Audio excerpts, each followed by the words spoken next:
Hi மக்களே, எல்லாரும் new இயரை சூப்பராக வெல்கம் பண்ணியிருப்பீங்கன்னு நம்புகிறேன். இன்றைக்கி ஒரு அட்டகாசமான டேஸ்ட்டில் செட்டிநாடு ஸ்டைல் பால் கொழுக்கட்டை தான் பார்க்க போகிறோம். எப்படி பண்ணலான்னு குயிக்காக பார்த்துடலாமா? 1 கப் பச்சை பருப்பை நல்லா வாஷ் பண்ணி எடுத்துகிட்டு 2 கப் தண்ணி விட்டு 20 நிமிஷம் வேக வச்சு எடுத்துக்கலாம். அடுத்ததாக செட்டிநாடு ஸ்டைல் பால் கொழுக்கட்டை பண்ண போகிறதால நம்ம தேங்காய் பாலும் ரெடி பண்ணி எடுத்துக்கலாம். வெல்லம் பாகு தான் பண்ண போகிறோம். தண்ணியில் வெல்லத்தை சேர்த்து கரைஞ்சதுக்கப்புறம் எடுத்து தனியாக வச்சுக்கலாம்.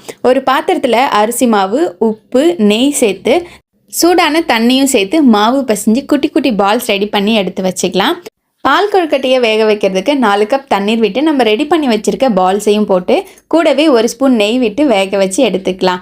அடுத்ததாக ரெடி பண்ணி வச்சுருக்க பச்சை பருப்பையும் சேர்த்து மிக்ஸ் பண்ணி விட்டுட்டு வெள்ளைப்பாக வடிகட்டி சேர்த்துக்கலாம். அப்போ தான் மண் இருக்காது.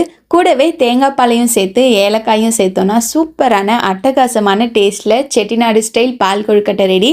உங்கள் வீட்டில் இருக்கவங்களுக்கு செஞ்சு கொடுத்தா கண்டிப்பாக வேணும்னு கேட்டுக்கிட்டே இருப்பாங்க. ட்ரை பண்ணி. ஹாய் மக்களே, எல்லாரும் நியூ இயரை சூப்பராக வெல்கம் பண்ணியிருப்பீங்கன்னு நம்புகிறேன். இன்றைக்கி ஒரு அட்டகாசமான டேஸ்ட்டில் செட்டிநாடு ஸ்டைல் பால் கொழுக்கட்டை தான் பார்க்க போகிறோம். எப்படி பண்ணலான்னு குயிக்காக பார்த்துடலாமா? 1 கப் பச்சை பருப்பை நல்லா வாஷ் பண்ணி எடுத்துகிட்டு 2 கப் தண்ணி விட்டு 20 நிமிஷம் வேக வச்சு எடுத்துக்கலாம். அடுத்ததாக செட்டிநாடு ஸ்டைல் பால் கொழுக்கட்டை பண்ண போகிறதால நம்ம தேங்காய் பாலும் ரெடி பண்ணி எடுத்துக்கலாம். வெல்லம் பாகு தான் பண்ண போகிறோம். தண்ணியில் வெல்லத்தை சேர்த்து கரைஞ்சதுக்கப்புறம் எடுத்து தனியாக வச்சுக்கலாம். ஒரு பாத்திரத்தில் அரிசி மாவு, உப்பு, நெய் சேர்த்து சூடான தண்ணியும் சேர்த்து மாவு பசைஞ்சு குட்டி குட்டி பால்ஸ் ரெடி பண்ணி எடுத்து வச்சுக்கலாம். பால் கொழுக்கட்டையை வேக வைக்கிறதுக்கு 4 கப் தண்ணீர் விட்டு நம்ம ரெடி பண்ணி வச்சுருக்க பால்ஸையும் போட்டு கூடவே 1 ஸ்பூன் நெய் விட்டு வேக வச்சு எடுத்துக்கலாம்.